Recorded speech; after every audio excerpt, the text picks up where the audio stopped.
estaba repasando las palabras. Lengua, habla, lenguaje, comunicación. No. ¿Crees que no es lo mismo? No es lo mismo. Bien. Todas tienen relación, pero a través, para mí, a través de la lengua desarrollamos el lenguaje y a través del habla podemos comunicarnos. Bueno, vamos, yo no les puse, después se las puedo agregar para que les quede en la presentación, porque no quería hacerlo tan extenso. Como dice Fabiola, todas se relacionan, obviamente, lo que pasa es que en un nivel diferente, ¿sí? Comunicación puede ser verbal, a través del habla, como decía Fabiola, pero puede ser no verbal, ¿sí? Los animales se comunican y tienen sus propias comunicaciones para distintas cosas, para alimentarse, para reproducción sexual, ¿sí? La lengua es el código, ¿sí? Es nuestro idioma, o sea, en nuestro caso sería el castellano o el español, ¿sí? Esa es la lengua, es un sistema de signos y símbolos que están regidos por reglas, ¿sí? Cada idioma tiene reglas diferentes. El habla es la expresión oral de la lengua, ¿sí? Y el lenguaje sí es una función ya cognitiva mucho más compleja, que implica muchísimo, que se vale de todas estas otras tres, pero que implica una abstracción superior y que implica también un montón de cosas que lo vamos a ir viendo en la charla, ¿sí? Pero cuando, sobre todo en la escuela, cuando un chico dice, por ejemplo, un fonema por otro, vieron que hay chicos dicen la R por la D, eso es un trastorno del habla, es totalmente, si le dijera como el moño final, yo soy fonoaudióloga y nunca hice un tratamiento de ese tipo, por ejemplo. Eso es un trastorno del habla, es una dislalia, es decir, una letra por otra, si realmente no hay otro problema, es un trastorno del habla. Pero un trastorno del lenguaje es muchísimo más complejo, ¿sí? Y por eso las dificultades que uno ve en chicos con trastornos del lenguaje. Así que ahora nos vamos a meter como de lleno en el lenguaje, pero antes les voy a hacer ver un videíto para que ustedes me digan qué les parece, si es lengua, habla, comunicación o lenguaje.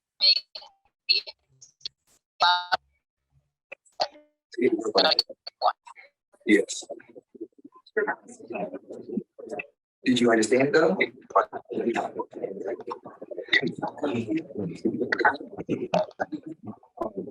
Not this one. This is really good. Yeah. I don't know what they're gonna do next season because they did some stuff this time. Exactly. Oh yeah. Right, don't break it. You know what I'm saying? Don't do the same stuff. You know what I'm saying? Yeah.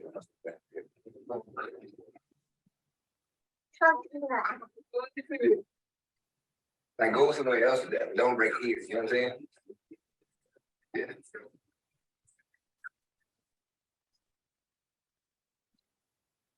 You know what I'm saying? Bueno, ¿qué les parece que vimos ahí?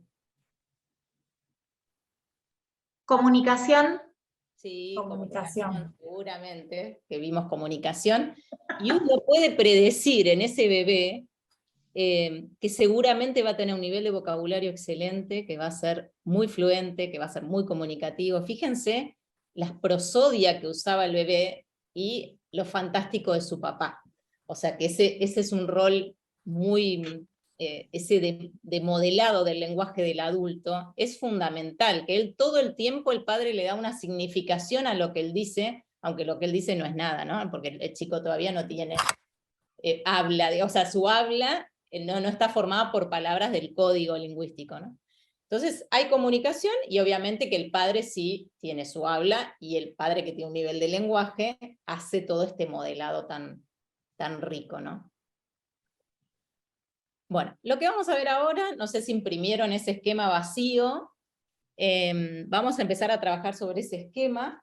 Yo hoy no voy a ser muy pedagógica, les voy a sobrecargar la memoria de trabajo, así que bueno, voy a ir en contra de lo que hablamos el otro día, pero bueno, vamos a ir viendo como parte a parte ese esquema para que ustedes entiendan la modularidad que tiene nuestro sistema nervioso, ¿sí? Nuestro sistema cognitivo, es modular, o sea, esto se ve mucho en el adulto, un adulto que tiene una ACV, por ahí uno dice, bueno, comprende todo, pero no puede hablar, o puede hablar, pero solo puede decir, qué sé yo, sustantivos, no puede decir nombres propios, como cosas muy específicas, y uno dice, ¿cómo? Y bueno, ahí está lo modular que lo vamos a aprender en este esquema que vamos a ver. ¿Sí? Este es el esquema que ustedes después lo vamos a ir completando uno a uno, ahora no traten de copiar, pero este esquema es el procesamiento lexical del lenguaje, o sea, lo que explica este esquema es cómo procesamos a nivel de palabras solas. Siempre que uno vea lexical, estamos hablando de palabra, ¿sí? No estamos hablando de frases o algo muy complejo. Entonces vamos a empezar por ese central que tienen ahí, que ese es el sistema semántico, ¿sí? El sistema semántico almacena los significados, ¿sí? Todo lo que tiene que ver semántico quiere decir significados.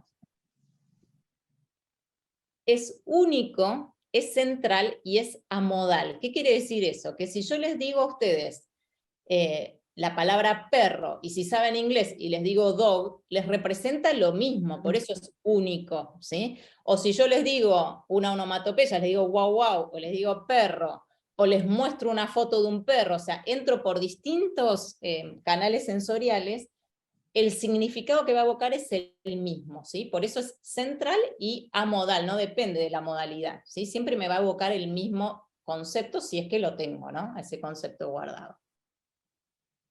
Y se organiza en nuestra mente por categoría semántica, ¿sí? Por eso a veces uno le hace nombrar imágenes a un chico y un nene te puede decir tigre por león, y no es casual, no es que te dice mesa por león, ¿sí? Porque está intentando organizar esos conceptos por categoría semántica y hubo muchos rasgos que comparten, el tigre y el león, pero todavía no tiene consolidado eso. Por la concretud o la abstracción, o sea, cuanto más concreto en cuanto a la experiencia, ¿no? Real sea algo, es más fácil de guardarlo en el sistema semántico, y si yo digo la palabra amistad, hay que vivir un montón de experiencias para saber lo que eso significa, ¿sí?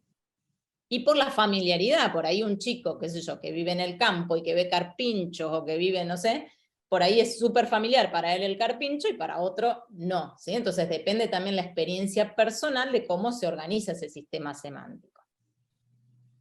Entonces ahora vamos a ver el videíto de un nene que está nombrando animales, ¿sí? Lo voy a tratar de poner lo más fuerte posible, lo vamos a escuchar y después lo vamos a pensar juntas, ¿sí? Cómo solamente por escuchar nombrar animales podemos deducir un montón de cómo se organiza su sistema semántico, ¿sí? ¿Preparado, Papu? Decime todos los animales que te acuerdes, a ver. ¿Qué animales tienes?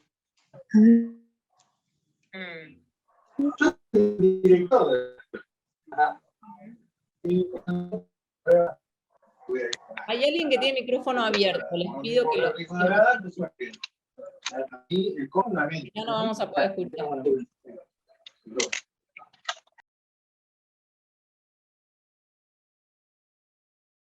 Peces, libros.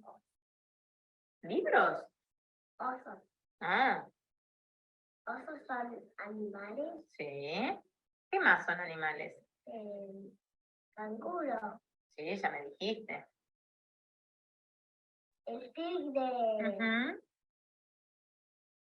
Elefante. Ya me lo dijiste. ¿Qué otros animales conoces? ¿Qué animales ves en el campo? Un mono. Un mono, ¿sí? Sí, ¿qué más? Que se come. ¿El mono se come? No, Ah, se come los chiquitos. ¿el mono come chisitos? Ah, A mí también me gustó. dale, estamos pensando animales. A ver, ¿qué otros animales conoces? En una casa, ¿qué animales podemos tener? La vaca. ¿Sí, en tu casa? Es un animal, está muy bien. ¿En tu casa qué animal tenés vos? Yo, un perro que se llama canguro. No, tu perro no se llama canguro. Lola. Vos tenés una perra y se llama Lola. Sí. ¿Y qué otro animalito se puede tener en una casa? El Que tiene bigotes, toma leche. Vaca. No, en una casa, Matu. Qué chiquito, que dice miau. El gato. El gato, muy bien. ¿Qué animales peligrosos conoces? El tigre. La lechuza. ¿La lechuza es peligrosa?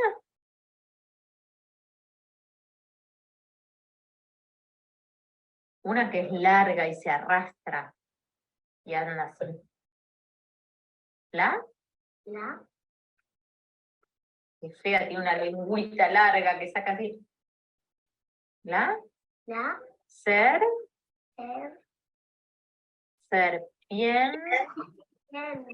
Serpiente. A mí me gusta tener una serpiente más chiquita.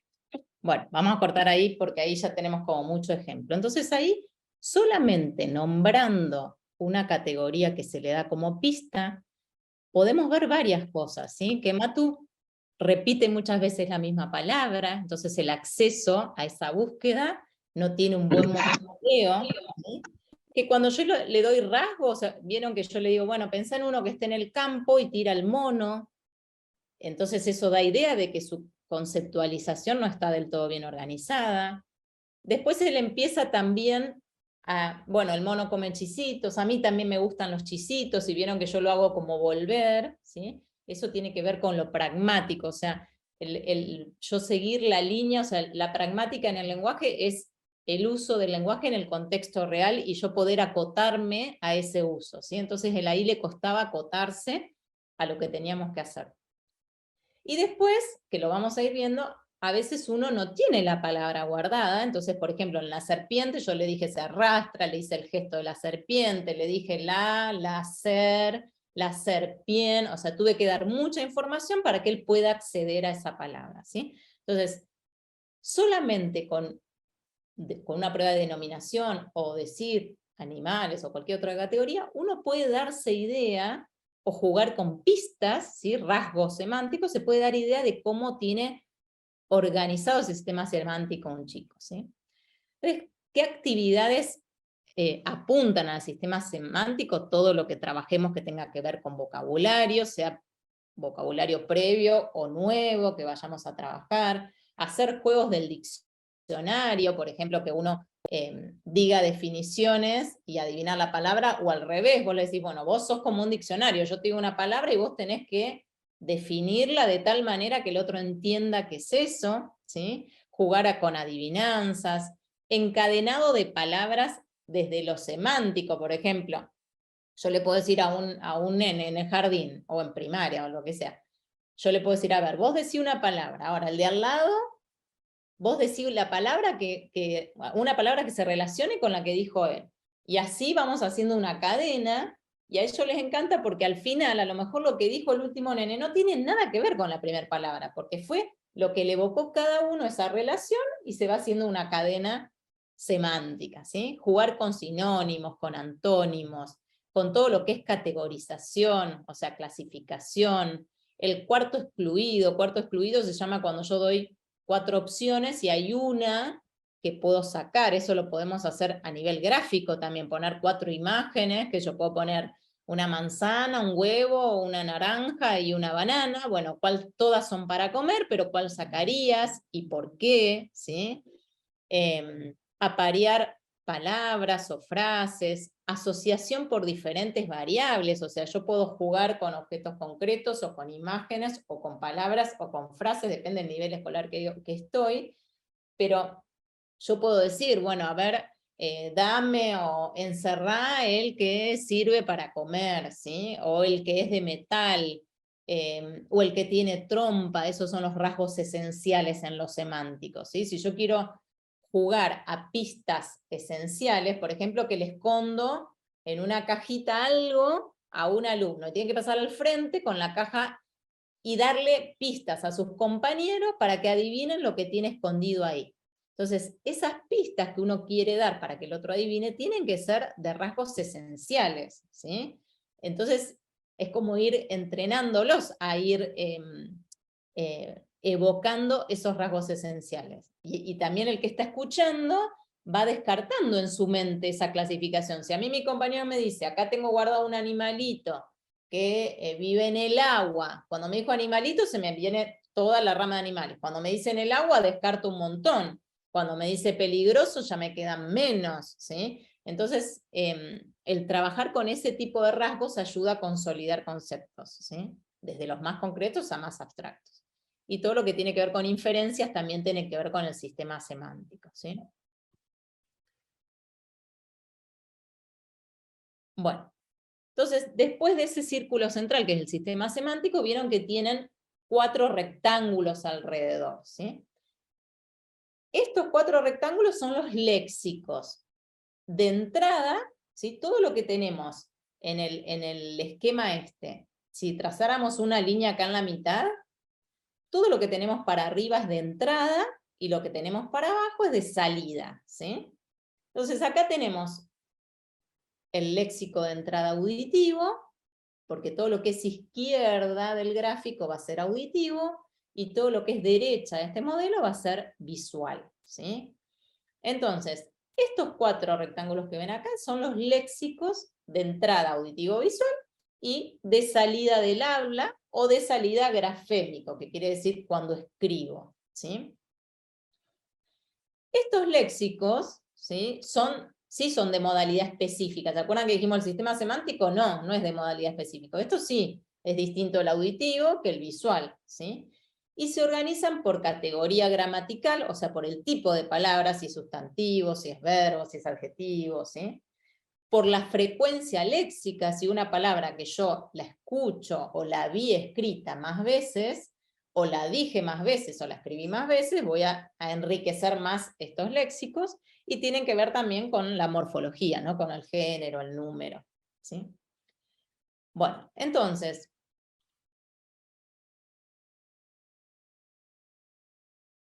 esperen.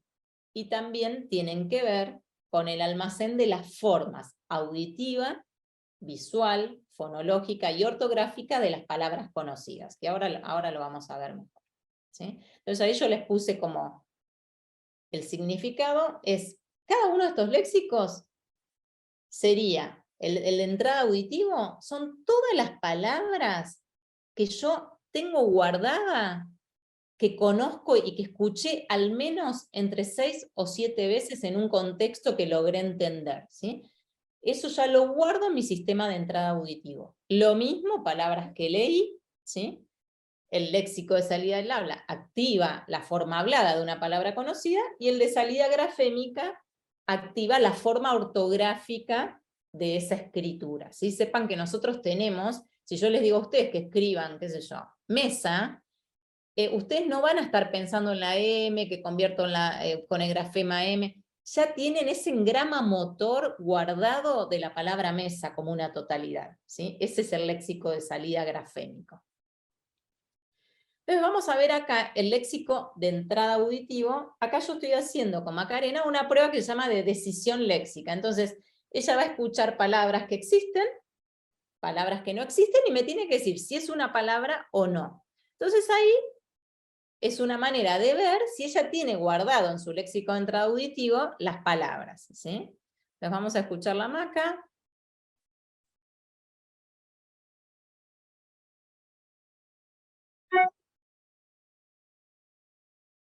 Si es una palabra que existe o no, ¿sí? Si yo te digo pantul, ¿Qué? pantul, no es. Bien. Si yo te digo angustia, angustia, ¿no es una palabra? No. Bueno. Si yo te digo tristeza, Sí. sí, muy bien. Si yo te digo plástico, plástico, ¿no es una palabra plástico? ¿Cómo no? Yo puedo tener un juguete de plástico, una raqueta de plástico.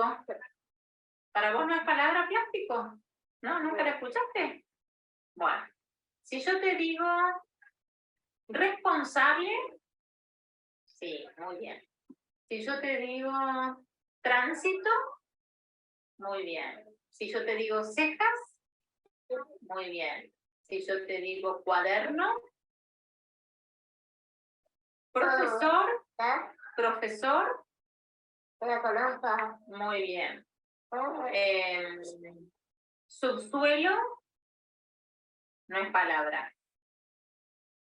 Si yo te digo subterráneo, ¿no existe esa palabra o vos no sabés lo que es? No existe, la inventé yo. Si yo te digo trieno, no, muy bien. Si yo te digo flexible, sí, muy bien. ¿O sabés lo que es flexible? No, pero sabés que es una palabra. Muy bien. Si yo te digo antiguo, antiguo, ¿es una palabra o no? Sí. Sí, no sabés lo que es. Muy bien. Si yo te digo viejo, bien. Prestado, bien. Bueno, vamos a cortar ahí. ¿Qué es importante de esto? Que yo puedo tener en mi léxico de entrada auditivo palabras, aunque no acceda al sistema semántico, que es lo que vimos antes. ¿Vieron que ella dice flexible? Es palabra, re segura que es una palabra. ¿Qué es flexible? No sé, dice, ¿sí? Entonces, ella no sabe el significado, pero sí está segura que es una palabra que existe. Eso a nosotros nos pasa mucho con otro idioma. ¿Vieron que a veces vos decís una palabra en inglés, por ejemplo? Sí, yo sé que esa palabra existe en inglés, pero hoy no me acuerdo bien qué significa, pero estoy segura que es del idioma inglés, ¿sí? Entonces, esto es importantísimo saber, que nosotros podemos tener, o un chico puede reconocer palabras como palabras existentes, aunque a lo mejor no acceda a su significado, ¿sí? La puedo tener guardada en ese léxico de entrada sin saber lo que significa. Lo mismo pasaría con el léxico de entrada visual, ¿sí? Yo puedo mostrar palabras y que sin hablar, porque si hablo ya me entra por el auditivo, poder reconocer si es una palabra que existe o que no existe, ¿sí? Si la tengo vista, lo mismo nos puede pasar con otro idioma. Sí, esta palabra yo sé que pertenece al idioma inglés, aunque no sé lo que significa, ¿sí? Puedo reconocer lo mismo, un léxico de entrada visual, puedo reconocer la palabra y puede ser que no acceda al sistema semántico, ¿sí? El léxico de salida del habla es cuando yo, por ejemplo, en una prueba de denominación, acá Macarena ve imágenes y tiene que decir la palabra, ¿sí? Entonces, ve la imagen que reconoce y busca la palabra para nombrarla, ¿sí? Vamos a ver muy poquito porque eso no es algo... Bueno, Maki, vos vas a decir el nombre de las cosas que ves, ¿sí? ¿Qué es? Zanahoria. Bien, Helicóptero. ¿Cómo? Helicóptero. Helicóptero. No sé. ¿No? Se usa cuando dejo la bici en algún lado, la voy a atar con él, No, pues. con un Candado.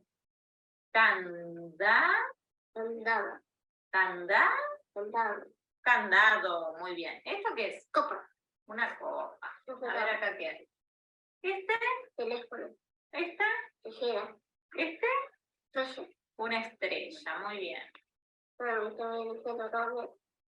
Esa, Cuchara. Bicicleta. Llave.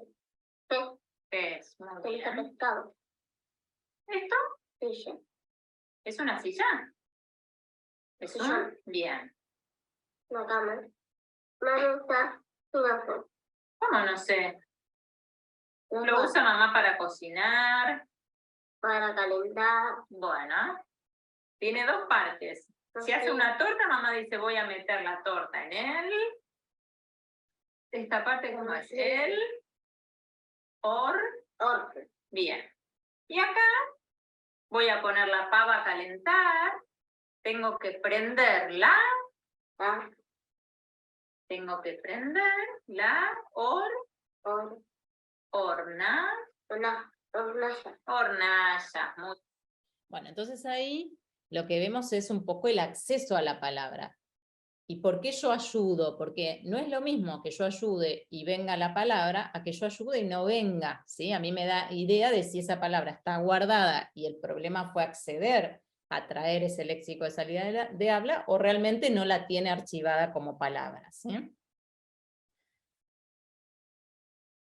Bueno, y el léxico de salida grafémico es lo que hacemos cada vez que escribimos, ¿sí? Acá hay una escritura creo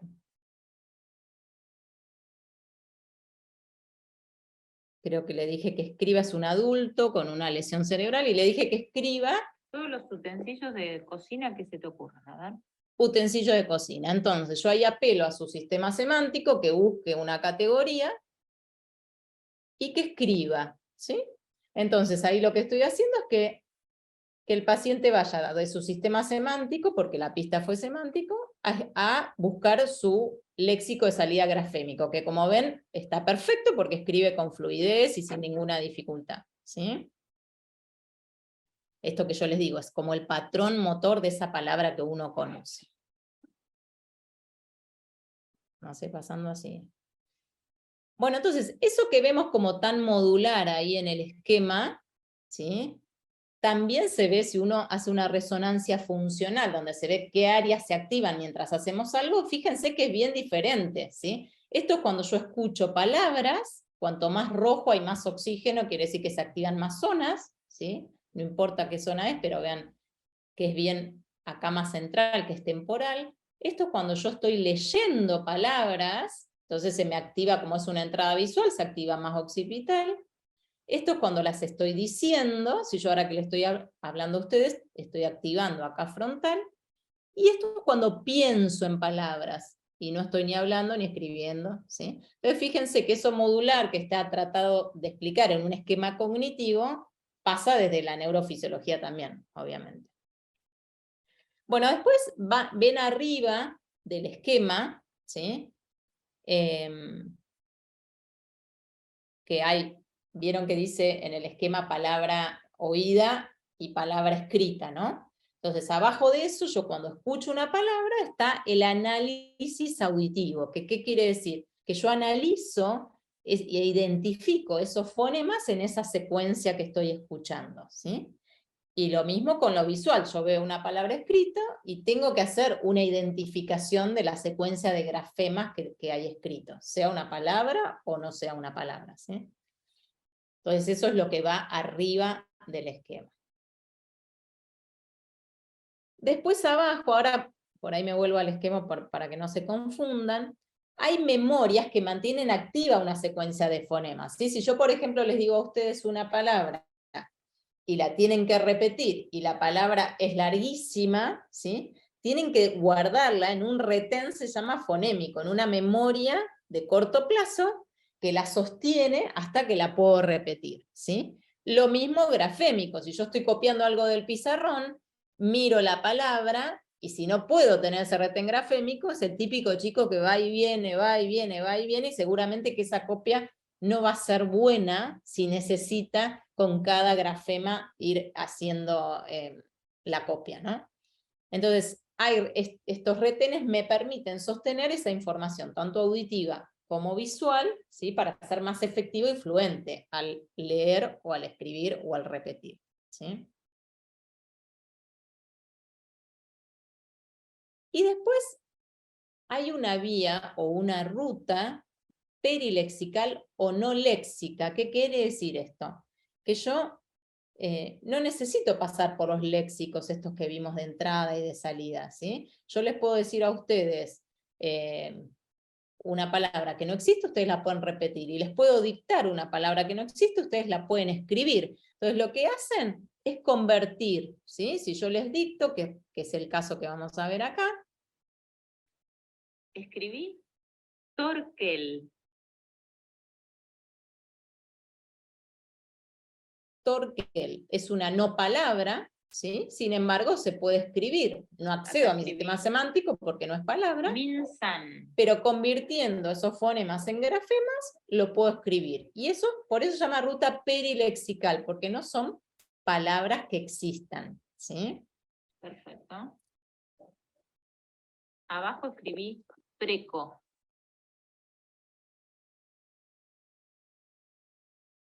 Perfecto.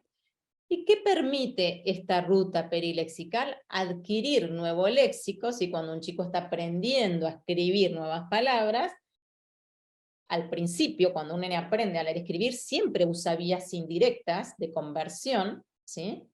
Y permite la lectura y la escritura de palabras regulares esto lo vamos a ver después, cuando la ruta léxica, que es esto de entrada visual, está alterada, ¿sí? Hay muchos chicos que les cuesta mucho enriquecer la ruta léxica visual, o sea, familiarizarse con esa palabra global, ¿sí? Y siguen todo el tiempo usando esta vía indirecta, ¿sí? Perilexical, están todo el tiempo convirtiendo. A nosotros también nos pasa eso, cuando nos enfrentamos, a lo mejor estamos leyendo y somos totalmente fluentes, nos aparece una palabra rara o que pocas veces leímos y hacemos como una conversión también, ¿sí? Entonces esas son las vías que tenemos en los laterales del cuadro, que es la conversión del lado visual de grafema a fonema y del lado auditivo de fonema a grafema, ¿sí? Me están haciendo un dictado, yo escucho y tengo que transformar, convertir ese fonema en un grafema. Y después en un costadito, que después vamos a volver a poner el esquema para que no les quede nada mal puesto, está la conversión audiofonatoria, ¿sí? ¿Qué quiere decir? Acá yo escucho y repito. Entonces sirve para eso, para adquirir nuevo vocabulario, puedo repetir palabras o no palabras, ¿sí? Y es la manera en que se adquiere el lenguaje incidentalmente y naturalmente. Los chicos al principio dicen un montón de palabras que por ahí ni conocen, pero van jugando con esto de repetir palabras. Y fíjense, no sé si la vieron a esta bebé alguna vez, pero es un ejemplo claro de que está haciendo una conversión audiofonatoria, ¿sí? Quer falar as palavras? Libélula, Libélula, oftalmologista, oftalmologista, fonoaudióloga, fonoaudióloga, tiranossauro rex, tiranossauro rex, proparoxítona, paparoxítona, propositalmente, propositalmente, hipoteticamente, hipoteticamente. Agora a outra palavra. Mamãe não sabe falar, filha, é assim, esquistossomose, é isso? Se não consegue, eu falo, é difícil. Aquele tapafúrdio. Estapafúrdio? Estapafúrdio.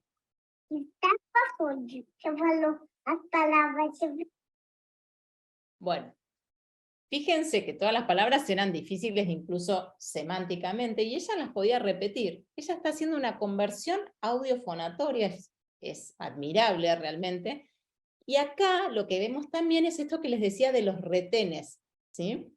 Vieron que abajo les decía, hay un retén fonémico, porque cuando la mamá le dice palabras más largas, por ejemplo, hipotéticamente, ella cambia, dice hipotéticamente, y cambia la T por la C, porque como es más larga, ella no puede sostener algo tan largo en ese retén para poder repetirlo bien, ¿sí? Pero ahí ella está haciendo una ruta totalmente perilexical. A lo mejor alguna palabra conocería, que yo libélula, pero hay otras que seguramente no tienen idea de lo que es, ¿sí? Por eso decimos que permite mucho adquirir nuevo vocabulario, ¿sí? Es ese juego que los chicos hacen de repetir palabras cuando son más chiquitos. Bueno, y vamos a ver el ejemplo de esta propaganda tan conocida, a ver si lo tengo acá a mano. Ahí ven mi pantalla, ven ahí YouTube. ¿Sí? Sí. Marce, no aparece como pantalla completa lo único. Ahí. Bueno, esta ferretería era de mi viejo. Acá tengo más de 90.000 productos. El problema más común, el cosito del caño. ¿Tenés pennorchos de hornalla? El pirulo ese, el que flota. ¿Se acuerda del pituto que le había mostrado? No sé cómo explicarte, es un cosito. El universo de los cosos es infinito. El que tapa el socotroco. ¿Truco, socotroco? Ok, el firulito del resorte. Pero ahora con 4G de personal no me pasa más.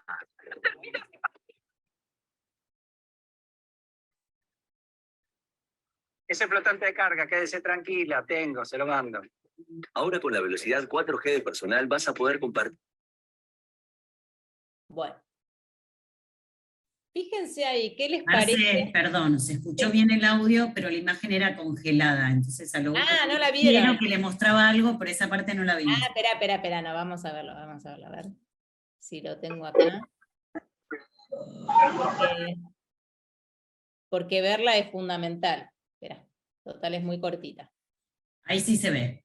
Bueno, esta ferretería era de mi viejo. Acá tengo más de 90.000 productos.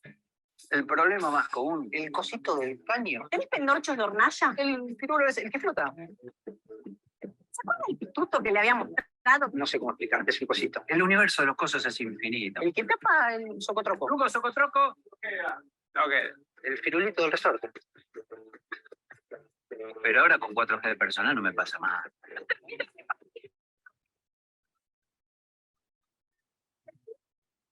Ese flotante de carga, quédese tranquilo. Bueno. ¿Qué les parece que le pasa a esta gente?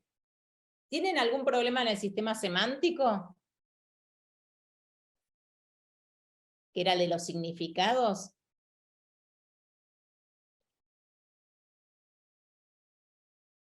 ¿Nadie se anima? O sea, sí, no puede asociar el nombre de la cosa con o sea, la palabra con el significado de lo que es. O sea, el significado lo tienen, ellos tienen muy en claro lo que van a buscar, ¿no? Lo semántico está bien. ¿Qué les falta ahí? No conocen la palabra. La palabra. Entonces ahí lo que les falta a ellos es el léxico de salida del habla. El léxico de salida del habla. No tienen la palabra que puede nombrar eso que ellos tienen, ¿sí? En este caso no es patológico, obviamente, sino es algo muy específico y es típico en las ferreterías y por eso esta propaganda está muy buena. Pero muestra eso, bien modular, o sea, yo sé lo que quiero pedir, pero no sé cómo nombrarlo, y ahí aparece el gesto, ¿sí? Esto le pasa a un chico con trastorno del lenguaje, o sea, yo no sé lo que quiero pedir, pero no tengo las palabras para, y aparecen otros recursos de comunicación para poder hacerme entender, ¿sí? Así que bueno, la idea era eso, mostrarles que es gente normal, que no tiene un problema de acceso a la palabra, sino que no la conocemos a la palabra específica, y lo semántico lo tenemos bien.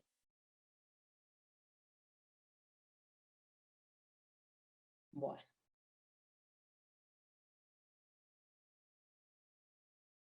Bueno, eso que vimos es un modelo de procesamiento de palabra. Entonces, obviamente, cuando todo eso se concatena en una frase, aparece mayor complejidad, ¿sí? Hay una primer fase donde esa estructura de la frase se construye con la información lexical individual. O sea, si yo digo una oración, qué sé yo, el pato nada, es sencilla, porque tengo un artículo, el sustantivo y el verbo, ¿sí? Y es algo fácilmente decodificable, ¿sí? Semánticamente es bastante más fácil, ¿sí? Pero después aparecen ciertas complejidades de acuerdo al tipo de oración que uno use, ¿sí? Y aparecen a haber relaciones sintácticas y semánticas más complejas. El verbo siempre organiza mucho, ¿sí? Yo, por ejemplo, yo les doy clases de neurociencias en inglés y siempre les digo que traten de enseñar el verbo, porque uno con el verbo dice mucho, o un chico que puede hablar poco, con el verbo puede empezar a decir mucho. Si yo les digo comí, ustedes saben que soy yo, saben que es en pasado, ¿sí? Y saben la acción que fue. No tuve que decir muchas palabras para dar bastante información. Entonces el verbo siempre es organizador de una frase, ¿sí? Porque depende del verbo que uso, va a ser el agente que tengo que usar, ¿sí? O el complemento que quiera decir. Y hay otra fase que sería en las oraciones más complejas, donde ya aparecen cognitivamente, se ponen en juego cosas distintas. Porque si yo tengo frases subordinadas, por ejemplo, si yo digo, no sé, el vecino que siempre molesta tocando el piano, me vino a avisar tal cosa. Entonces, cuando aparecen cosas subordinadas o aparece una oración que no es en voz activa, que es en voz pasiva, que no es típica en nuestro habla coloquial, entonces si en un texto yo tengo oraciones en voz pasiva y no las ejercité, es muy difícil poder comprenderlas, sobre todo porque hace mucho tiempo que no se usan coloquialmente, ¿sí? Entonces hay distintas fases, y esto es como muy complejo y no vamos a dar mucho más que eso, pero que hacen a la complejidad de una oración. Vamos a ver si pueden escuchar a Enrique porque él habla muy despacio, parece hipoacúsico, pero no es hipoacúsico, es un chico con una dispraxia, ahora ya está egresando del 6º año del secundario, pero tenía una dispraxia verbal muy severa, pero sin embargo fíjense que lee frases que son complejas desde lo semántico y las entiende muy bien. Vamos a ver si lo podemos escuchar. Al árbol lo corta el leñador.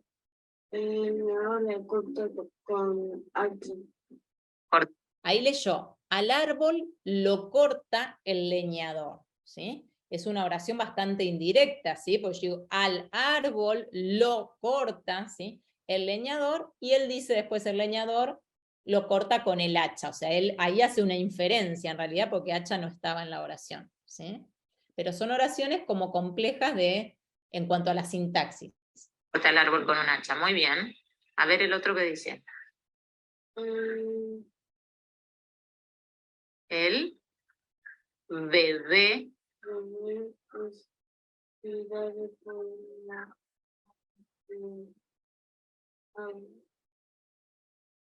abuela. ¿Qué quiere decir eso? ¿Y qué quiere decir esa oración? Que la abuela está cuidando al bebé. Muy bien, perfecto. Esa era una voz pasiva, ¿sí? El bebé, al bebé lo cuida la abuela, ¿sí? O es cuidado por la abuela. Lo corta el leñador. Ay, perdón.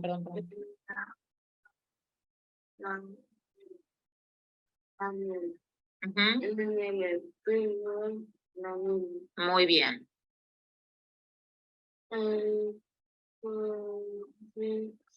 Profesor.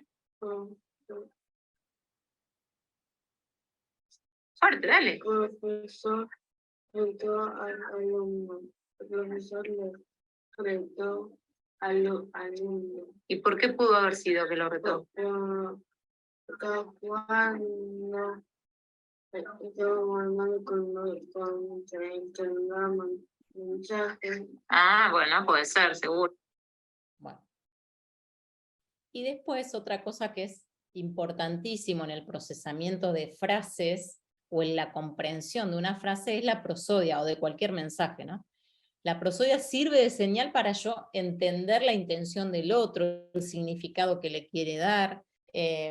Vieron que las madres por ahí si hicimos algo, hicimos de comer, vos decís a comer, y ya el quinto a comer, que viene con una prosodia más fuerte, a comer. Entonces ahí yo estoy diciendo mucho más, ¿sí? Ya estoy podrida, lo llamé 5 veces, o sea, la misma prosodia da información más allá del mensaje. Y yo les quería mostrar cómo Enrique tiene este problema de dispraxia, o sea que él no puede encontrar los movimientos para el habla, ¿sí? Puede deglutir todo perfectamente, pero tiene una prosodia muy monótona, por eso les digo que parece hipoacúsico, y si bien habla medio ahogado, nos va a costar entender las oraciones que dice, porque la prosodia no es acorde a lo que dice. Así que fíjense cómo ustedes sabiendo, o sea, teniendo buena comprensión, les va a costar entender lo que él está diciendo. A ver, Enrique, ¿qué diría ese nene? Contame. ¿Cómo está ese nene? Estoy feliz. Me voy a ir a una casa a dormir con un amigo. Bien. Él dice, estoy feliz porque voy a dormir a la casa de un amigo. Él trata de demostrar lo que no puede con la prosodia, porque vieron que su prosodia fue todo igual. Entonces, como él entiende que no lo puede demostrar con la prosodia la alegría, dice, como si estuviera escribiendo algo, ¿sí? Quiere compensar eso en lo prosódico, y seguramente que les costó bastante como entender lo que dijo, más allá que se escucha medio bajo. A ver otra. A ver, Enrique, ¿qué diría ese nene? Ay, perdón. Vamos a otra. Me voy a ir a una casa a dormir con un amigo. Bien. ¿Y este qué podría decir?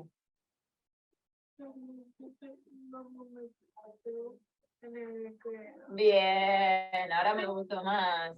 ¿Y este? ¿Qué dice? Muy bien. Fíjense cómo compensa él con el gesto corporal y todo, porque le cuesta expresar prosódicamente la oración, ¿sí? Y a nosotros nos cuesta también como entenderla. Bueno, sobre la base de ese esquema que vimos del lenguaje, esperen que se los quiero volver a mostrar por las dudas, para que ustedes, no sé si fueron anotando, para, como no lo íbamos volviendo a ver si pudieron ver, poner bien todo, ¿sí? El sistema semántico como lo central, los léxicos de entrada, ¿sí? Auditivo y visual, el léxico de salida del habla, el léxico de salida grafémico, palabra oída, hay un análisis auditivo de esa palabra, acá el análisis visual, ¿sí? La conversión audiofonatoria va desde lo auditivo hasta el retén, esto que sostenemos y repito. Esperen que acá tienen la conversión grafema-fonema, acá abajo va conversión fonema-grafema, ¿sí? Y el retén grafémico acá en lo visual. Las flechas no les den mucha bolilla, o sea, esto se usa mucho terapéuticamente porque uno ve dónde está la dificultad del paciente para ir al tratamiento, pero lo importante es que entendamos la complejidad del lenguaje porque es la base para la lectura y la escritura, que es lo que vamos a ver ahora, usando este mismo esquema. Por eso les dije, traten de imprimirse dos para no hacer rayotear tanto uno solo, ¿sí? Esperen que voy a adelantarme, así no les paso todo de nuevo. Bueno, entonces vamos a ver ahora un poco de lectura. ¿Quieren hacerme alguna pregunta de lenguaje? ¿O seguimos? No sé, perdón, te hago una Sí. pregunta. No sé si tiene mucho que ver, pero yo noto que los chicos cada vez tienen menos capacidad de retención. Por ejemplo, vas a hacer un dictado y cada vez tenés que, trato de hacer el dictado súper corto, pero veo que les cuesta horrores. ¿Y eso cómo se puede hacer para que ellos vayan entrenando, digamos, en el ¿De qué ratito que nivel? estoy ahí? ¿De qué nivel? Secundario, tercer año, por ejemplo, que son Sí. grandes, pero no tan grandes. Sí. Por ejemplo, les decís una oración y no la retienen. No, no la retienen, no la escriben, y yo los veo que están concentrados, no es que están, porque podría ser distracción. Estoy hablando de una generalidad, obviamente que las generalidades no Sí, son sí. felices, No, pero la verdad es que los chicos de hoy procesan tanta información visual, a diferencia de nosotros, si ustedes piensan, bueno, si bien acá hay distintas edades, pero nuestra educación fue mucho de lo verbal, o sea, nosotros tenemos mucha riqueza lingüística, mucho trabajo verbal, incluso nos hacían hacer lecciones orales, o sea, había mucho trabajo del lenguaje en las dos vías. Y ahora la verdad que la existencia de todos los dispositivos electrónicos que apuntan más a lo visual, el procesamiento visual es como mucho más inmediato y los chicos de hoy, yo estoy convencida que procesan la información de manera diferente. claro. Por eso les cuesta tanto, por esto que vos decís, Valeria, les cuesta tanto al ir a la facultad porque ahí hay mucho contenido verbal, por más que haya PowerPoints que soporten y todo, pero yo me tengo que apropiar de mucha cosa lingüística y acceder al significado todo el tiempo de eso lingüístico, y no, es falta de entrenamiento. O sea, yo creo que tiene que ver con eso, falta de entrenamiento.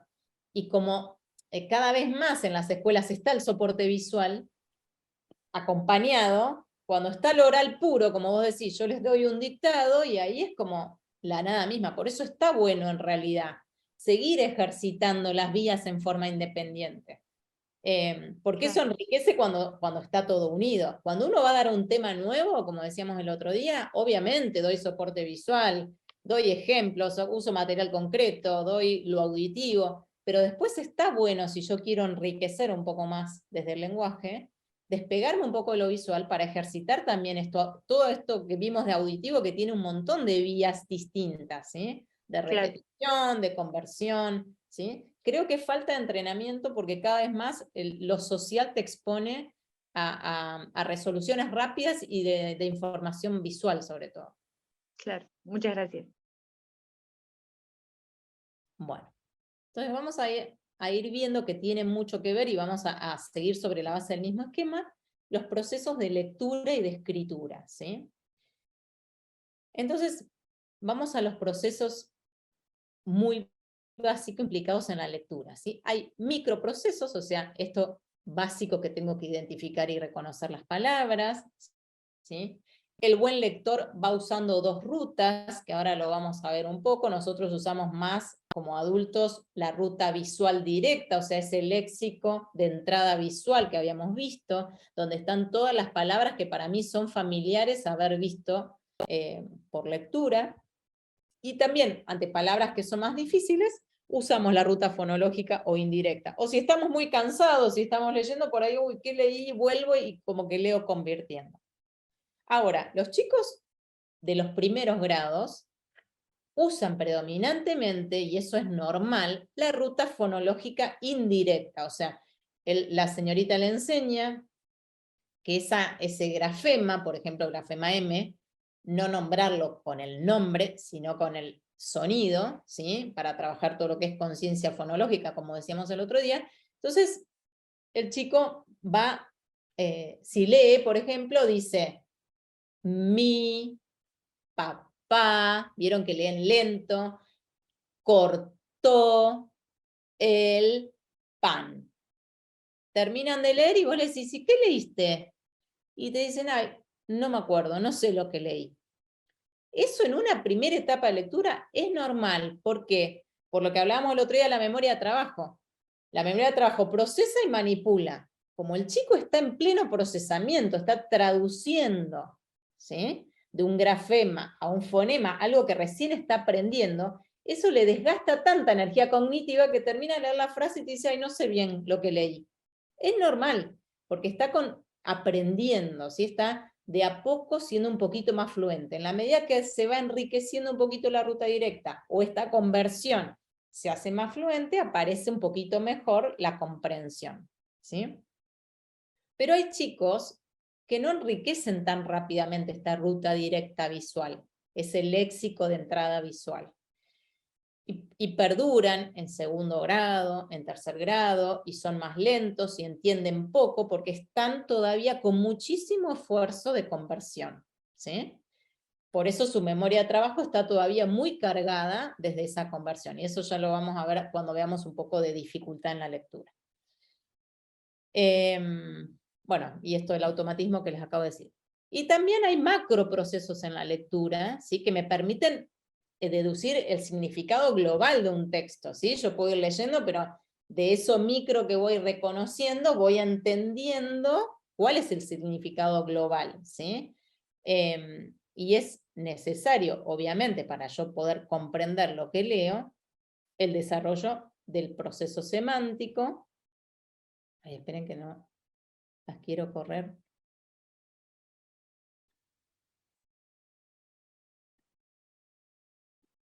Esperen, ahí está. De todos estos procesos que hablábamos antes, ¿no? De la semántica, de la sintaxis, ¿sí?, que son macroprocesos, pero que influyen un montón en mi posibilidad de poder entender, ¿sí? Que yo acceda al significado de la palabra no quiere decir que yo pueda comprender todo el mensaje, porque cada palabra tiene un significado en sí misma, que es lo que vimos en el procesamiento lexical. Pero en el contexto de una frase, vieron que hay palabras que significan algo en un contexto y en otro contexto significan otra cosa, sobre todo palabras que tienen distintos significados. Por ejemplo, la palabra banco. Puede ser el banco de sentarme, puede ser el banco de sacar plata, puede ser un banco de arena, o puede ser que no te banco, ¿sí? Entonces, ese significado lo voy a deducir en el contexto de la oración, ¿sí? Entonces, con saber solo el significado individual no me asegura entender lo que voy a leer.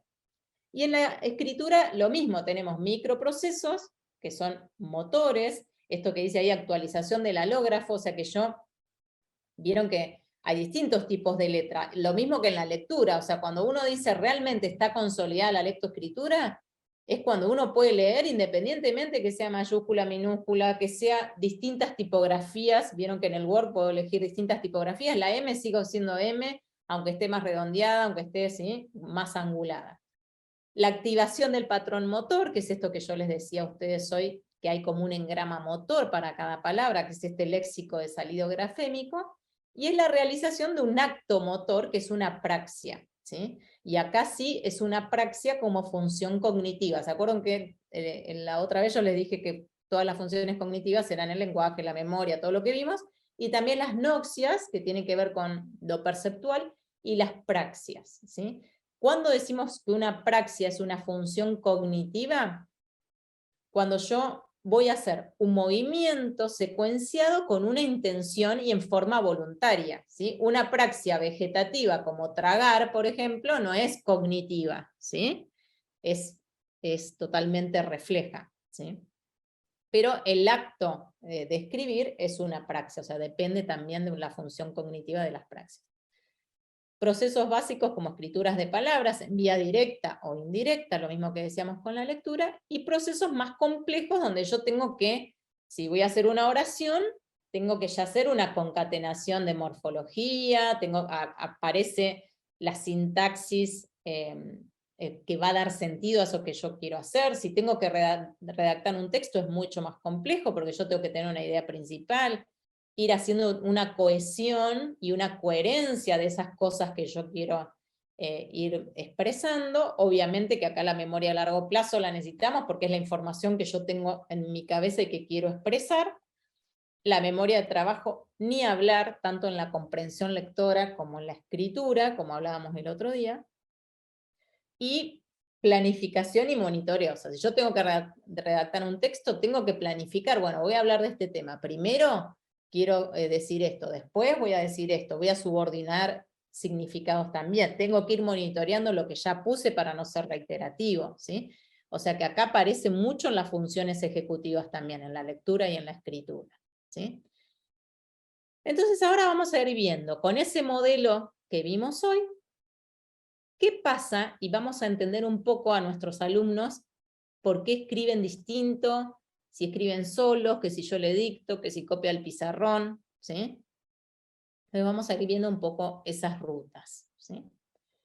Entonces acá yo les puse lectura en voz alta, ¿sí? Yo puedo leer, para leer en voz alta puedo usar distintas rutas. Volvemos a nivel de palabra acá nada más, ¿sí? Entonces vamos a ir a esta que está en verde, ¿sí? Que es una ruta fonológica, indirecta o subléxica. O sea, yo, fíjense, voy a ir despacito acá. Veo la palabra escrita, ¿sí? Identifico o analizo cada grafema que puso la seño en el pizarrón de esa palabra. Pero, ¿qué pasa? No la conozco, yo no la tengo guardada en ese léxico de entrada visual, ¿sí? Entonces voy a convertir ese grafema que veo ahí en un fonema. Entonces esto en las etapas iniciales, el chico ve la M y dice, ¿sí? Dice el fonema, se va como autodictando, lo convierte en el grafema, bueno, dice el fonema, estamos hablando, perdón, de lectura en voz alta, y dice ahí la palabra, o sea, va convirtiendo todos los grafemas que ve y dice la palabra. Entonces, ¿cuándo usamos esta vía nosotros? Si yo ahora les escribiera acá en la pantalla, qué sé yo, no sé, pancemil, ustedes lo podrían leer y nunca accedieron al reconocimiento de la palabra porque no es una palabra, al significado menos porque no es una palabra. Entonces ustedes usarían esta vía para escribir algo, ¿sí?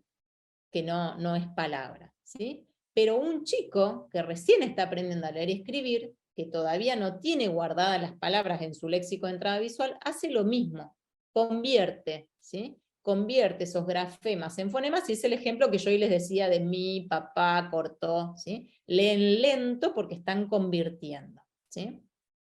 Ahora yo puedo leer en voz alta por otra vía, que sí sea más léxica, ¿sí? Es una ruta directa, pero que no siempre me asegura que pase por el significado. Entonces yo veo la palabra escrita, la tengo, la reconozco, como decíamos hoy, yo sé que esa palabra existe, no me acuerdo bien qué significa, pero bueno, la puedo leer igual. Sé que existe, accedo al léxico de salida del habla, digo los fonemas y la digo en voz alta. Y la ruta más fluente para leer en voz alta es esta, es la léxico-semántica, que también es directa, donde yo veo la palabra, la reconozco, me evoca enseguida el significado, la tengo en mi léxico de salida del habla, busco los fonemas y la digo, ¿sí? Entonces, esto es como lo mismo, el mismo proceso tanto para la lectura como para la escritura, vamos a ir viéndolo. Pero lo estamos dividiendo, no es lo mismo leer en voz alta, ¿sí? Que leer en voz baja, que leer y tener que copiar, ¿sí? Ahora, si yo le digo a mis alumnos que tienen que escribir espontáneamente, cuando yo voy a escribir algo en forma espontánea, parto de lo semántico, o sea, yo tengo que saber lo que voy a escribir, ¿sí? Entonces, de ese significado que tengo, lo puedo hacer por una ruta directa, o sea, sé lo que tengo que escribir, y tengo ese léxico de salida ortográfico, ya lo tengo, yo ya sé que si tengo que escribir casa, sé que este es el movimiento y lo hago. Y lo tengo engramado y rapidísimo lo escribo. Ahora, por ahí yo no tengo todavía este léxico de salida ortográfico, y tengo que hacer una vía como mucho más lenta, sé lo que tengo que escribir, me digo la palabra, es como que me la voy dictando con esos fonemas, transformo el fonema en grafema y escribo la palabra. ¿Qué pasa? Si el chico está usando todavía esta vía indirecta, le va a llevar mucho más tiempo escribir lo que quiere escribir. Por eso uno en los primeros grados les da más tiempo, porque no está tan consolidado esto directo que vemos acá. Es lo que uno quiere que se consolide. Por eso es re importante hacerlos escribir, ¿sí? Otra vez lo que hablábamos con esto que Valeria decía, los chicos están acostumbrados también a escribir en celulares, entonces es importantísimo hacerlos escribir con la mano, porque si yo escribo con un celular, difícilmente voy a poder generar ese engrama de léxico de salida ortográfico, ¿sí? Porque hago todo en la compu, o no me piden que escriba mucho, o sea, todo nuestro sistema cognitivo necesita ejercicio para poder ser útil, ¿sí? Si a mí no me hacen ejercitar de alguna manera, escribir, leer, memorizar, comprender, hacer jerarquizar significados, y me va a ser difícil si no me entrenan un poco para eso, ¿sí? Entonces sepan que para escribir espontáneamente también tenemos distintas vías, ¿sí? Ahora, si escribimos al dictado, o sea, la seña va a dictar palabras, ¿sí? Entonces, yo puedo tener 3 tipos de alumnos, dependen del nivel que estén ellos en su escritura, ¿no? En su habilidad para escribir. Entonces, volvemos a lo mismo, podemos usar una vía indirecta, o sea, el alumno escucha la palabra y realmente no la tiene guardada en su léxico de entrada auditivo. Entonces lo que hace es identificar esos ruiditos que la componen, la convierte, ¿sí? Hace una conversión audiofonatoria y con esos fonemas los transforma en grafemas y los escribe, ¿sí? Esto es mucho más lento, ¿sí? En tiempo. Piensen que hace un análisis todo el tiempo el chico, ¿sí? No hay una síntesis como las otras rutas que son más directas. Dentro de las rutas directas tengo el chico que va a escuchar la palabra, la reconoce enseguida porque la tiene en su léxico de entrada auditivo, auditivo, accede al léxico de salida del habla, ¿sí? Conoce el léxico ortográfico también y la escribe, ¿sí? Y lo más directo y más fluente, que es lo que seguramente ustedes están haciendo si están escribiendo, es escucho, reconozco la palabra, accedo al significado y voy al léxico ortográfico y la escribo. Entonces, cuanto más riqueza y fluencia yo tenga en mi consolidación de la lectoescritura, voy a ser mucho más hábil, ¿sí? Para redactar mejor, para entender mejor lo que leo si hablamos de la lectura, pero sepan que en los primeros grados, les diría, y después de pandemia les podría decir que hasta 5º grado, tenemos alumnos en distintas etapas todavía, ¿sí? Y los chicos que tienen un trastorno específico del aprendizaje, como puede ser una dislexia o las variantes de las dislexias, que son chicos totalmente inteligentes, ¿sí? Eso es importantísimo, lo que les cuesta a ellos es enriquecer esta ruta directa, ¿sí? De palabras escritas en la lectura, ¿sí? Les cuesta ir enriqueciendo esto de mirar la palabra, ya la reconozco como una totalidad. Entonces siempre que van a escribir, hacen esto verde que está acá, convierten, y es el típico alumno que la maestra dice, ¿cómo puede ser? En el mismo texto me puso casa con S, casa con Z, casa con, no sé, con K y S, ¿sí? ¿Por qué? Porque él está convirtiendo, él se dicta y en todas dice casa. Yo puedo poner vaca con B larga, vaca con B corta y dice vaca, ¿sí? Entonces, esos errores de ortografía arbitraria, cuando pasan en el tiempo, me pueden estar indicando que algo está pasando. Sí, Fabiola. Estás muteada. Los chicos son una cajita de sorpresa. Hoy estuve en segundo grado, me llamó la seño. Creo que la pregunta va ahora, por eso te interrumpo. Es una nenita que no escribe vocales, lee vocales, lee palabras, lee oraciones, pero cuando escribe ni en su nombre coloca las vocales. Segundo Todas grado. las vocales, discrimina todas las consonantes, o sea, que hace un trabajo muy difícil, Sí. porque no escribe las vocales. Y si uno le dicta solo las vocales, habría que verla ella solita, ¿no? Pero habría que ver qué pasa ahí con la síntesis. Los procesos de síntesis son dificilísimos. Entonces, por eso digo, si uno le dicta solo las vocales y por ahí vos decís, mira, le digo A, ella pone A, le digo U, pone U, o sea que las conoce. Ahora, cuando yo le digo palo, me pone PL. Entonces está en un proceso como lectoescrito, ¿sí? Como en una etapa anterior, donde generalmente se obvian más las vocales que las consonantes, ¿sí?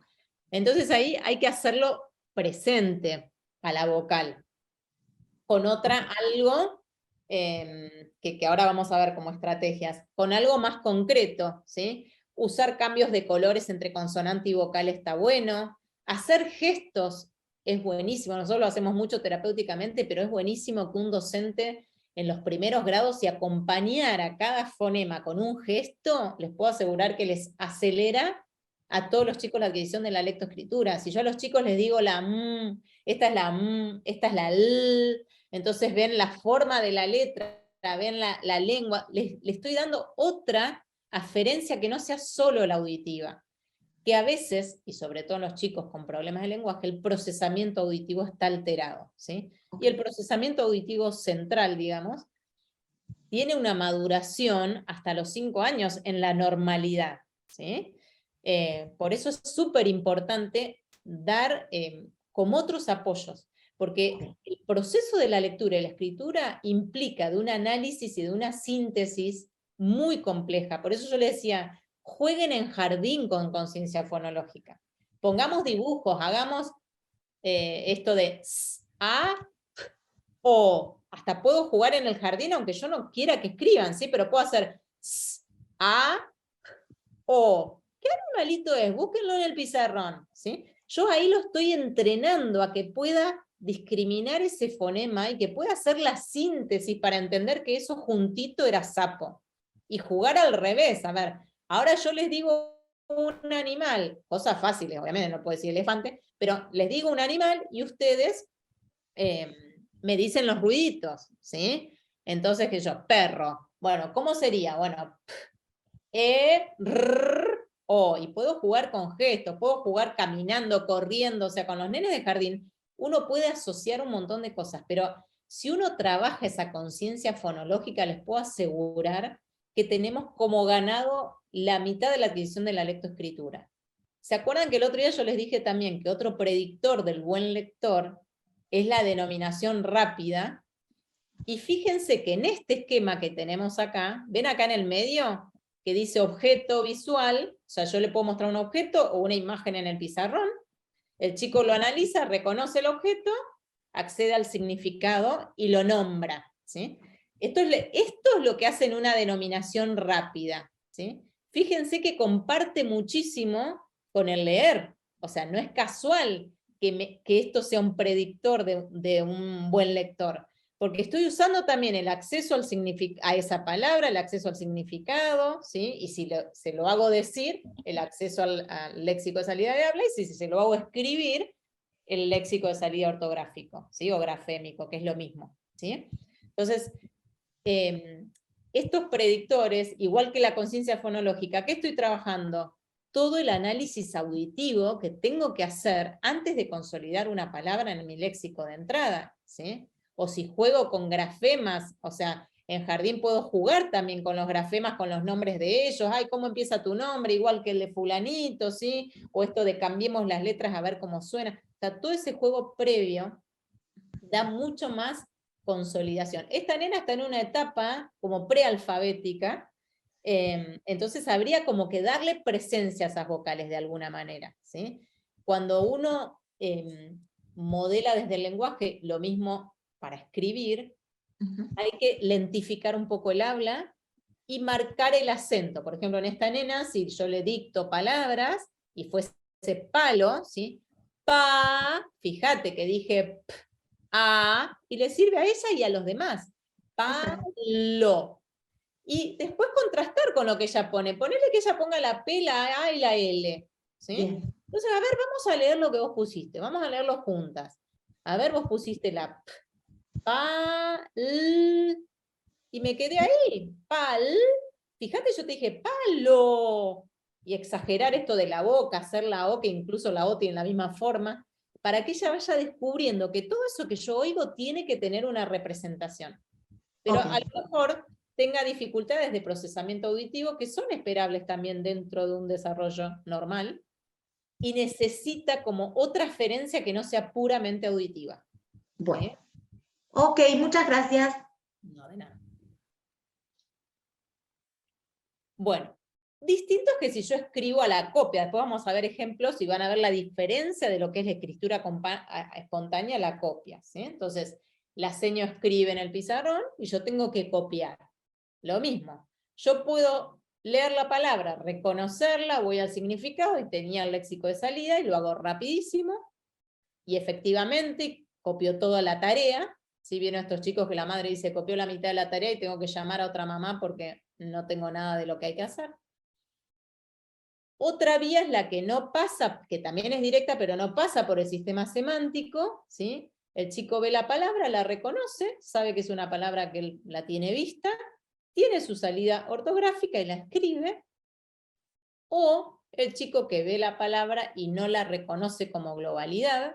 Por ejemplo, esta nena que vos decís, si tiene que copiar algo del pizarrón, estaría seguramente en esta vía, ¿sí? Entonces tiene que ver la letra, ver ese grafema, ella lo convierte, porque los chicos vieron que como que se hablan subvocalmente, lo convierten en el fonema, y después generalmente hacen todo este rulo. De ese fonema vuelven al grafema y ahí lo escriben, ¿sí? Y si no, hacen como una copia más directa, miro uno, bajo, ¿sí? Reconocimiento de grafema único y lo copio, ¿sí? Lo cual es muy, muy lento. Entonces, ¿qué precursores son fundamentales para trabajar en nivel inicial y en los primeros grados de primaria también, ¿sí? La buena capacidad de procesamiento fonológico, esto que decíamos recién, de la conciencia fonológica, jugar con rimas, cambiar sílabas, dar las vueltas, ¿sí? Todo lo de análisis y síntesis auditivo, eso que decíamos recién. El nivel de vocabulario también es un predictor. Los chicos que tienen buen vocabulario terminan siendo mejores lectores, mejores comprendedores, se llama. Todas las habilidades lingüísticas, tanto expresivas como comprensivas, también son un precursor o un indicador de que puede ser un futuro buen lector. Y esto de la fluidez en la denominación, que está totalmente comprobado, y que está buenísimo jugar con la denominación rápido en los niveles iniciales. Ahora se está investigando mucho los movimientos oculares. Vieron que cuando leemos hacemos movimientos oculares, movimientos sacádicos, y si ustedes ven, que no les puse acá, pero por ahí después, si encuentro una filmina, se las agrego para que lo vean nada más. Es un aparatito como que va captando el movimiento del ojo de un disléxico, por ejemplo, y ustedes ven arriba del texto un montón de puntitos y van y vienen, suben, bajan, o sea, son movimientos muy desorganizados también desde el control ocular, ¿sí? Y eso es lo que explica que les lleve como muchísimo más tiempo la comprensión de eso que leen, ¿sí? Bueno, entonces esto es lo que yo les decía para denominación rápida, puedo denominar colores, animalitos, números, lo que se les ocurra, cualquier figura. Bueno, y esto es para contarles que el sistema nervioso central nuestro tiene áreas específicas, vieron que hay áreas que están, o sea, las neuronas que responden a lo visual se activan ante algo visual, si aparece un ruido ni se mueve la neurona que está preparada para algo visual, ¿sí? Áreas del lenguaje frontales, temporales, o sea, tenemos como preparado el cerebro para distintas funciones, si bien el cerebro tiene capacidad de compensar y usar otras áreas. Pero para la lectura y la escritura no hay un área determinada. El área se forma, se va como conectando con el aprendizaje, ¿sí? Porque la lectura y la escritura surgen de un aprendizaje formal, ¿sí? A esa área, que es esta rojita que ven acá, se la llama la caja de las letras, ¿sí? Y está en un lugar donde está conectado con lo visual, porque yo para leer tengo que ver y segmentar desde lo visual, con lo temporal, donde tengo significado, todo lo semántico, tengo también la discriminación auditiva, ¿sí? La representación de los fonemas, con lo frontal porque tengo que escribir, entonces todo el movimiento motor, y si leo en voz alta tengo que hablar, también está en frontal todo lo que es motor, ¿sí? Ubicaciones espaciales, o sea, también parietal. Fíjense que la lectoescritura involucra a todo el cerebro, ¿sí? Pero la zona, esta que ustedes ven ahí, que es como de confluencia de varias áreas, y hay conexiones interhemisféricas también, se la llama caja de letras, y es la que se va como engramando cuando uno va incorporando la lectoescritura, ¿sí? Que es distinta, se activa distinta en los disléxicos, y es lo que van a ver acá, ¿sí? Estos son buenos lectores de 9 años, ¿sí? Están leyendo, se activan áreas occipitales porque están mirando, ¿sí? Se activan áreas temporales porque acceden al significado, y fíjense, en los disléxicos se activa todo esto igual. Esta es la caja de letras, la verde que ven acá, fíjense que acá no está activada, ¿sí? Y miren cuánta actividad acá adelante. Esto que vemos adelante, de frontal, es memoria de trabajo. Lo que hablábamos el otro día. La memoria de trabajo usa áreas frontales, dorsolaterales y ventromediales. O sea, procesa con lo ventromedial, lo dorsolateral es lo más complejo, el que me ayuda a manipular. Entonces los chicos disléxicos está el esfuerzo por estar todo el tiempo traduciendo, ¿sí? De grafema a fonema, que están todo el tiempo implicando la memoria de trabajo.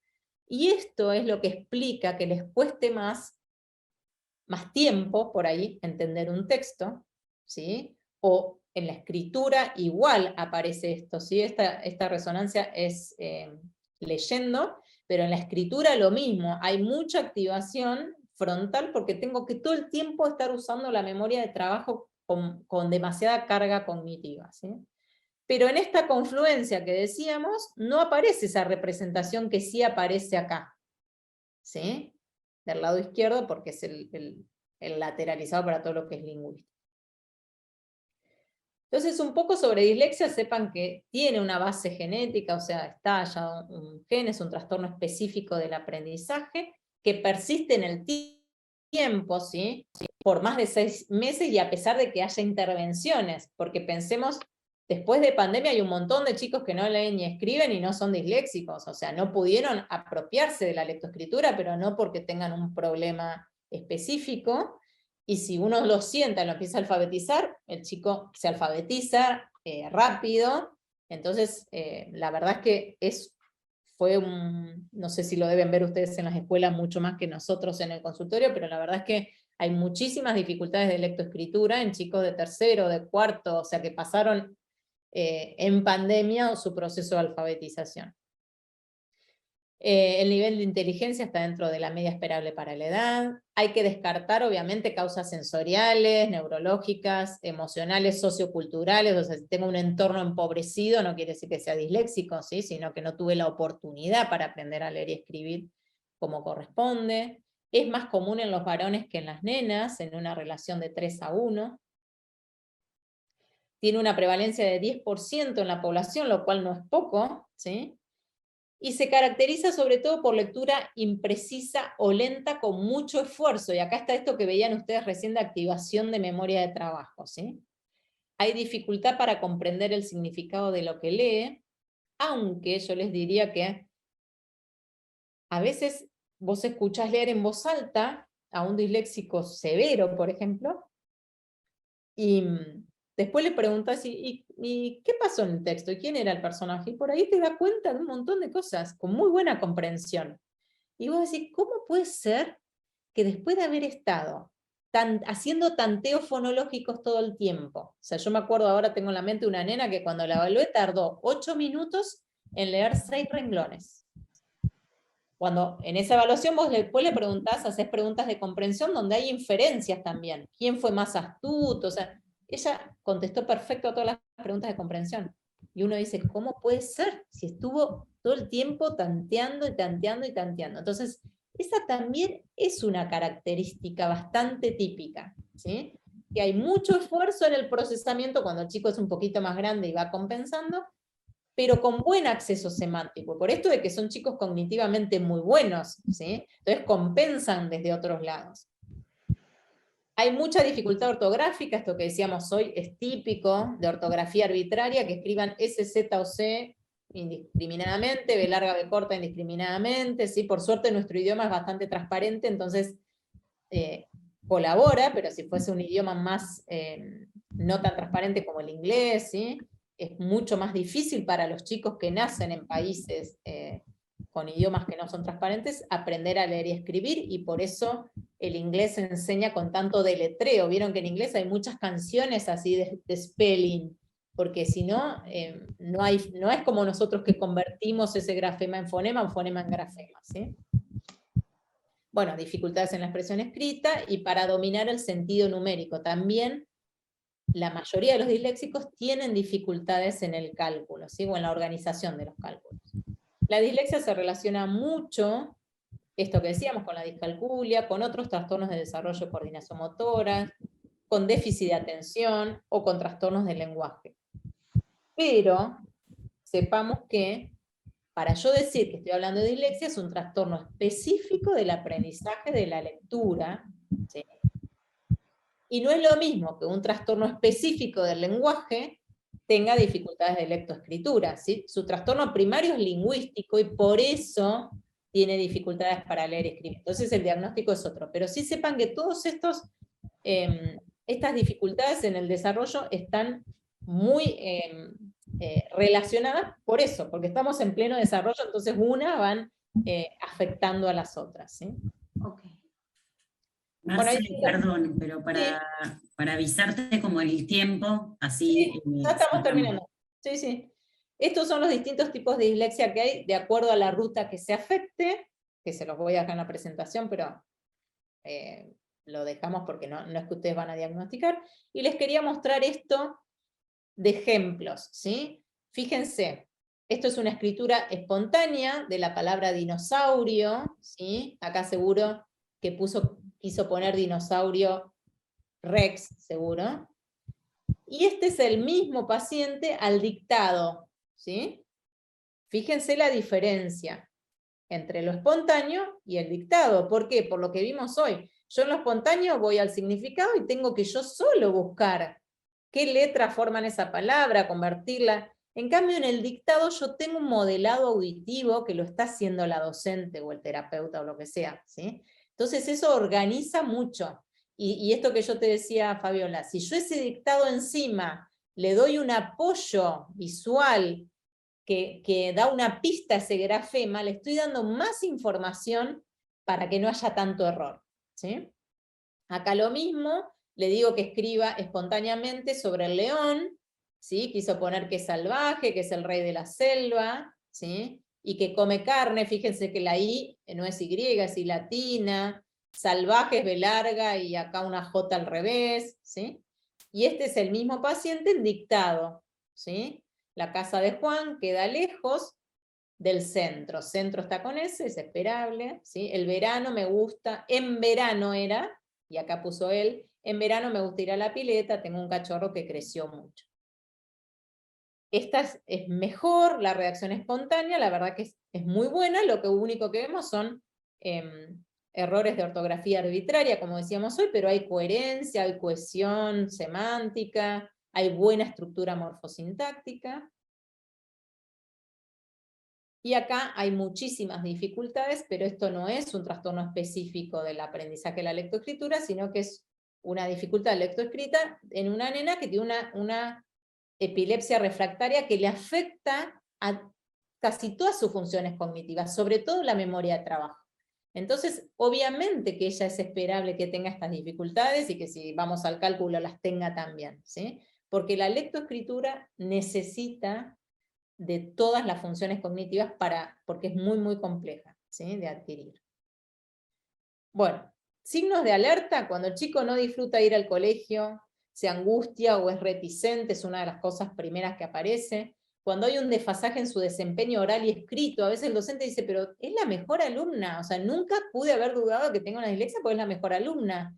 Bueno, con más razón, si es la mejor alumna en lo oral y se desenvuelve perfecto y vos ves que no puede leer algo, 6 renglones, los lee en 8 minutos, me tiene que llamar más la atención, porque el chico que es más lento, es esperable que sea más lento para todo. Entonces, cuando veo mucho desfasaje entre un desempeño y otro, puedo estar sospechando una dislexia, que persistan mucho los errores de ortografía arbitraria, que haya pobre fluencia, que haya ritmo y prosodia inadecuada al leer, que no respete los signos de puntuación, ¿sí?, y que no los use a escribir, que haya fallas de segmentación léxica, o sea, que las palabras aparecen como pegadas, ¿sí?, fusionadas, y cuando hay franca diferencia, como yo les mostré recién, entre la escritura espontánea y la escritura al dictado, ¿sí?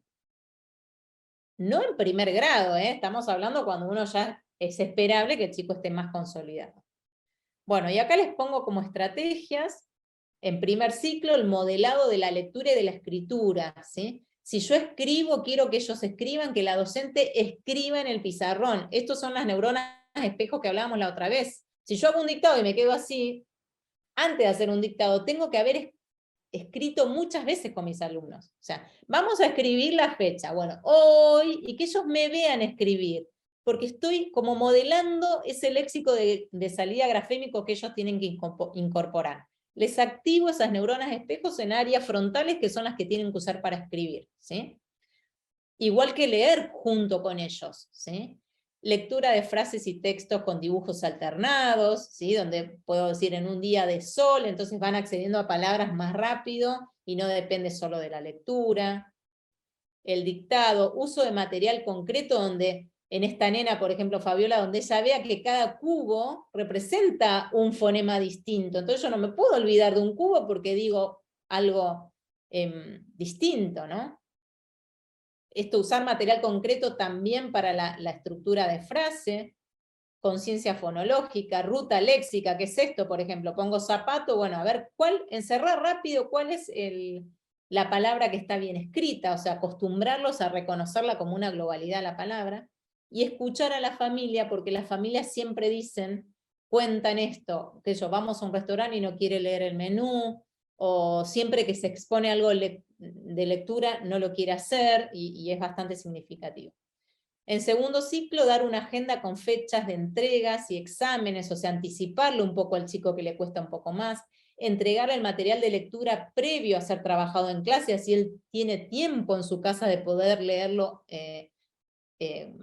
más detalladamente, trabajar en estrecha relación con profesionales externos, explicitar reglas ortográficas. Hoy ya no se hace mucho, nosotros cuando nos educaron nos explicitaban las reglas y es un recurso para el disléxico. Si uno le dice todo lo que termina en aba va con B larga, o sea, cuando son más grandes, explicitar las reglas hacen que caigan en menos errores, dar más tiempo para los desempeños escritos. Acuérdense que usan mucha memoria de trabajo, si yo le doy un tiempo corto, lo voy a hacer fracasar, no porque no sepa, sino porque yo misma le estoy poniendo un obstáculo. Reducir la extensión de los textos, y en nivel secundario, en las materias que sea posible, evaluar en forma oral, que las evaluaciones escritas se fraccionen en el tiempo, usar alternativas como el multiple choice, completar frases con lagunas, aparear donde no tenga que codificar todo el alumno, ofrecer experiencias de lectura exitosas ante sus compañeros, dando la oportunidad de que lo pueda preparar previamente, permitir grabar las clases, y en los casos que sea necesario, por ejemplo un chico de quinto año, cuarto, quinto, sexto año, poderle permitir usar dispositivos electrónicos para escribir, donde el predictivo me ayuda y me hace ser un poquito más fluente, ¿sí? Más estrategias de compensación. Bueno, y terminamos con esto. ¿Por qué educar desde la neurociencia cognitiva o conocer de las funciones cognitivas? Porque el conocer nos da herramientas para poder enseñar todo a todos y a cada uno a su medida, ¿sí? Ese es el gran desafío.